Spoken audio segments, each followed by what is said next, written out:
하나님 말씀 신약 요한복음 9장 1절부터 5절까지의 말씀입니다. 요한복음 9장 1절부터 5절까지의 말씀 여러분이 읽습니다. 시작. 예수께서 길을 가실 때에 날 때부터 맹인된 사람을 보신지라. 제자들이 물어 이르되 랍비여, 이 사람이 맹인으로 난 것이 누구의 죄로 인함이니까? 자기니까 그의 부모니까? 예수께서 대답하시되 이 사람이나 그 부모의 죄로 인한 것이 아니라 그에게서 하나님이 하시는 일을 나타내고자 하심이라. 때가 아직 낮음에 나를 보내신 이의 일을 우리가 하여야 하리라. 밤이 오리니 그때는 아무도 일할 수 없느니라. 내가 세상에 있는 동안에는 세상의 빛이로라. 아멘.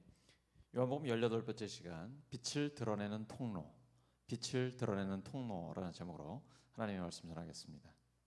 예수님께서 길을 가시다가 선천성 시각장애인을 보셨습니다. 그는 상처받은 심령입니다. 그리고 하나님을 갈구하는 영혼입니다. 예수님처럼 사랑이 가득한 마음으로 사람을 보면 그 사람의 절실한 필요를 알 수 있습니다.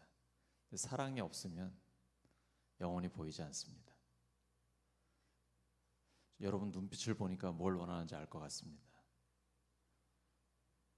설교를 짧게 끝내달라는 거죠? 예수님의 제자들은 이 사람이 누구의 죄 때문에 이렇게 됐냐 궁금해합니다. 틀림없이 죄 때문에 이렇게 된 것이다 라는 생각을 갖고 있어요. 자기 죄든지 부모의 죄든지. 그리고 나중에 보면 9장 뒷부분에서 바리새인들도 똑같이 생각합니다. 선천성 시각장애인, 분명히 죄에 대한 벌을 받은 것이다 이렇게 생각해요. 죄의 벌로 나타나는 고난만 있는 것은 아닙니다. 하나님이 만드신 세상은 그렇게 단순하지 않습니다. 형통한 죄인도 있고 고난받는 의인도 있습니다. 물론 죄를 지어서 벌받는 경우들 있죠. 도둑질을 하거나 범죄를 저지르면 감옥에 가서 고난을 당하죠. 하지만 무고한 사람들이 다른 사람의 죄 때문에 고통을 당하는 경우도 굉장히 많습니다. 요즘 뉴스를 장식하고 있는 강간살인이라든지 흉악범들의 난동이라든지 아니면 공장에서 대기오염을 시켜가지고 무고한 사람들이 많이 질병의 고통을 당하기도 하고요. 악한 자들이 전쟁을 일으키면 수만 명, 수십만 명이 죽기도 합니다. 그래서 우리 성도들은 어떤 사람이 고난을 당할 때 분명히 저 사람 뭔가 잘못해서 벌 받는 거야 이렇게 생각하면 안 된다는 것이죠. 예수님은 그렇게 생각하는 것을 용납하지 않으십니다. 예수님의 생각은 파격적입니다. 선천성 시각장애인을 보시면서 이렇게 말씀하세요. 하나님께서 하나님이 하시는 일을 그에게서 나타내시기 위함이다. 누구의 죄 때문도 아니다. 하나님의 하나님 되심을 그에게서 드러내기 위함이다. 고난의 목적이 있다라는 말씀입니다.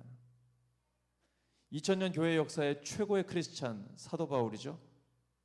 그에게도 이런 약함이 있었습니다. 고난이 있어요. 육체에 가시가 있습니다. 하나님 앞에 간구하는데 하나님의 대답은, 하나님의 응답은 의외입니다. 여러분 잘 아시는 것처럼 내 은혜가 내게 족하도다.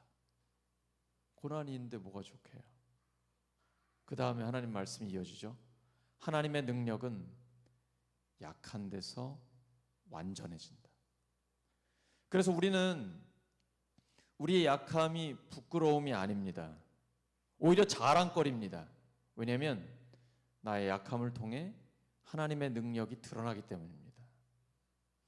그래서 예수님의 제자는 자기의 약함을 숨기지 않습니다.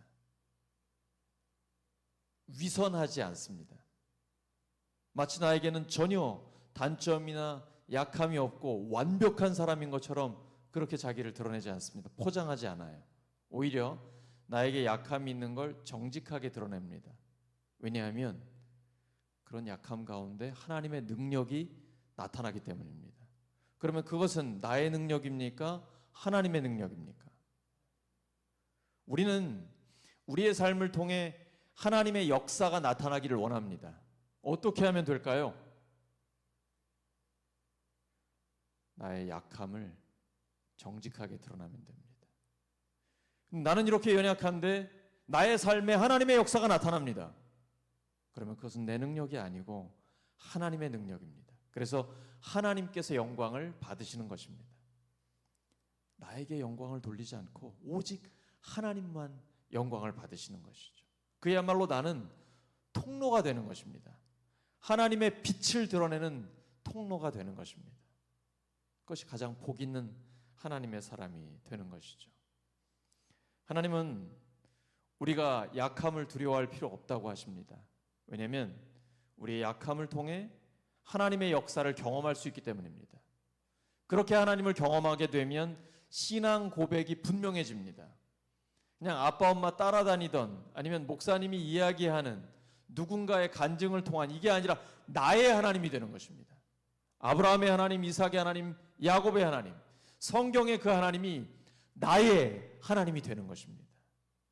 그리고 우리의 믿음은 더욱 굳건해지게 됩니다. 오늘 말씀 정리합니다. 우리는 우리의 약한 것을 두려워할 필요가 없습니다. 왜냐하면 우리의 약함을 통해 하나님의 능력이 나타나기 때문입니다. 우리는 하나님의 역사가 나타나는 통로로 쓰임받게 되는 것입니다. 빛을 드러내는 통로 말입니다. 하나님의 빛을 드러내는 통로 말입니다. 우리 모두가 하나님 앞에 빛을 드러내는 통로로 쓰임받기를 예수 그리스도의 이름으로 축원합니다. 함께 기도합니다. 하나님 아버지, 오늘도 하나님 말씀 주셔서 감사합니다. 저희들 약함 때문에 불편하고 괴로울 때도 있는데 하지만 그것 때문에 부끄러워하지 않겠습니다. 하나님, 저희들의 약함은 오히려 자랑거리입니다. 그 약함을 통해 하나님의 역사를 경험하기 때문입니다. 하나님, 저희들이 빛을 드러내는 통로가 되게 하여 주시옵소서. 하나님께서는 하나님의 능력이 약한 데서 완전해진다고 말씀하셨습니다. 하나님의 능력은 약한 데서 완전해진다고 말씀하셨습니다. 그 말씀이 이루어지는 저희들의 삶이 되게 해 주시옵소서. 예수 그리스도의 이름으로 기도드립니다.